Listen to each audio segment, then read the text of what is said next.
Fridge झालं, cooker झालं, कपाट झालं, ड्रम बी झाला. आता विचार करते की नवऱ्याचा मुर्दा कुठं पाडू. यार पागल झाली का? चांगलं सुख समाधाने राहायचं, खायचं प्यायचं, संसार करायचा आणि काय असले विचार करते? अगं बाई, तुला माझ्यासारखा प्रामाणिक आणि इमानदार नवरा अख्ख्या जगात भेटणार नाही. अच्छा. थांब मी जरा आलोच. ठीक आहे. अरे देवा, ये गडबड है बाबा. हे हॅलो मनीषा, एक काम कर, आपल्या दोघांचे ते उघडे फोटो बाई लवकर डिलीट कर. बाई बायको हातामध्ये एवढा मोठा चाकू घेऊन डायरेक्ट हसायला लागली. लवकर डिलीट कर बरं, काय नाही तर माझा मर्डरच आज.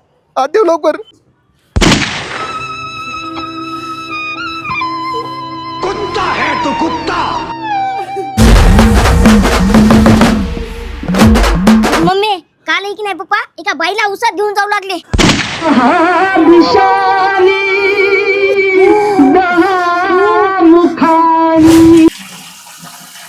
गेला मुर्दा एकदाचा. मंगल भावानया मंगल